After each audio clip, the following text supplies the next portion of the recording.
Assalamualaikum warahmatullahi wabarakatuh. Perkenalkan, kami dari kelompok 3 mata kuliah landasan pendidikan kelas 1A Pendidikan Jasmani. Di sini kami akan membahas dan mempresentasikan materi tentang landasan psikologis pendidikan. Sebelum ke materi, saya akan memperkenalkan anggota terlebih dahulu. Yang pertama ada Muanhar Aprilia Sudrajat sebagai pemateri 1. Kedua, ada Dea Sri Fitri Rahayu sebagai pemateri kedua. Dan yang ketiga, ada Salsadila Rahmasari, saya selaku moderator dan pemateri ketiga. Dan keempat, Farid Kusnandi sebagai pemateri keempat. Langsung saja ke pemateri-pemateri untuk membahas tentang landasan psikologis pendidikan. Assalamualaikum warahmatullahi wabarakatuh. Perkenalkan, nama saya Muanhar Aprilia Sudrajat dari kelas 1A 2020 NPM 202191009. Di sini saya akan menerangkan pengertian psikologis pendidikan, yaitu landasannya. 1. Psikologis berasal dari kata Yunani psaise yang artinya jiwa. Logos berarti ilmu pengetahuan. Jadi secara etimologi, psikologi berarti ilmu yang mempelajari tentang jiwa. Terus yang kedua, psikologi pendidikan adalah cabang dari psikologi yang dalam penguraian dan penelitiannya lebih menekan pada masalah pertumbuhan dan perkembangan anak baik fisik maupun mentalnya. Yang ketiga di sini yaitu landasan psikologis pendidikan adalah suatu landasan dalam proses pendidikan yang membahas berbagai informasi tentang kehidupan manusia pada umumnya. Mungkin sekian dari saya, mohon maaf bila ada kekurangan. Wassalamualaikum warahmatullahi wabarakatuh. Assalamualaikum warahmatullahi wabarakatuh. Perkenalkan, nama saya Dea Sri Fitri Rahayu. Di sini saya akan memaparkan materi tentang bentuk psikologi pendidikan. 1. Psikologis perkembangan. Ada 3 teori dalam pendekatan tentang perkembangan, yaitu 1. Pendekatan pertahapan. Perkembangan individu berjalan melalui tahapan-tahapan tertentu. Pada setiap tahap memiliki ciri-ciri khusus yang berbeda dengan ciri-ciri pada umumnya. 2. Pendekatan diferensial. Pendekatan ini dipandang individu-individu itu memiliki kesamaan-kesamaan dan perbedaan-perbedaan. Atas dasar ini, lalu orang-orang membuat kelompok. Anak-anak yang memiliki kesamaan dijadikan satu kelompok, maka terjadilah kelompok berdasarkan jenis kelamin, kemampuan intelektual, bakat, ras, dan sebagainya. 3. Pendekatan ifsetif. Pendekatan ini berusaha melihat karakteristik setiap individu, dapat saja disebut sebagai pendekatan individual. Psikologi perkembangan menurut Rause, masa perkembangan anak ada 4. 1. Masa bayi dari 0 sampai 2 tahun merupakan perkembangan fisik. 2. Masa anak dari 2 sampai 12 tahun, perkembangan baru seperti hidup pada masa primitif. 3. Masa pubertas dari 12 sampai 15 tahun ditandai dengan perkembangan pikiran dan kemauan untuk berpetualang. 4. Masa adolese dari 15 sampai 25 tahun, pertumbuhan seksual menonjol, sosial, kata hati, dan moral remaja ini sudah mulai belajar berkembang. 2. Psikologi belajar.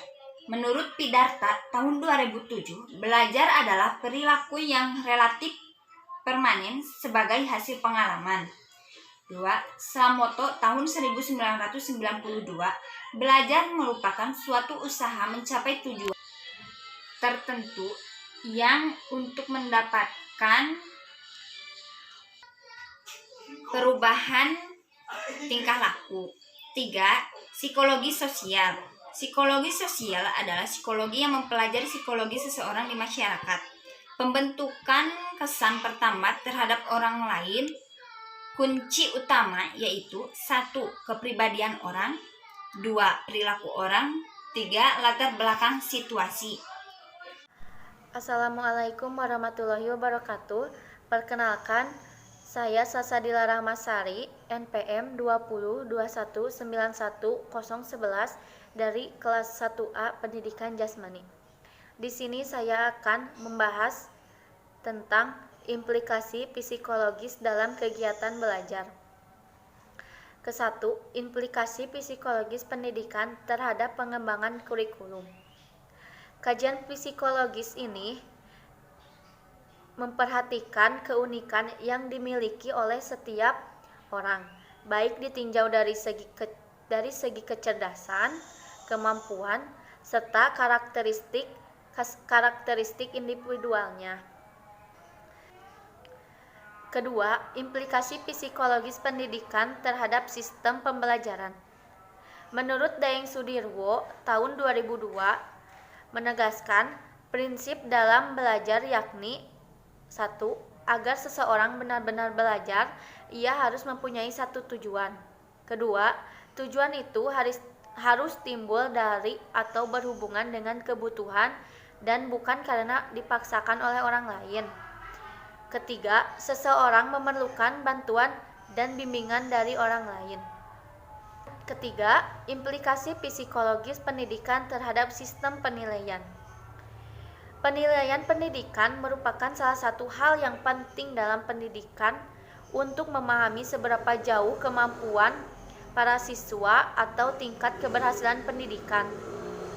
Melalui kajian ini, kita dapat memahami perkembangan perilaku apa saja sih yang diperoleh peserta didik setelah mengikuti kegiatan pendidikan atau pembelajaran. Sekian dan terima kasih. Mohon maaf apabila ada kesalahan. Wassalamualaikum warahmatullahi wabarakatuh. Assalamualaikum warahmatullahi wabarakatuh. Perkenalkan, nama saya Farid Kuswandi, NPM 202191012. Saya dari Prodi Pendidikan Jasmani. Saya Farid Kuswandi. Di sini saya akan membahas guna calon guru mempelajari ilmu psikologi pendidikan.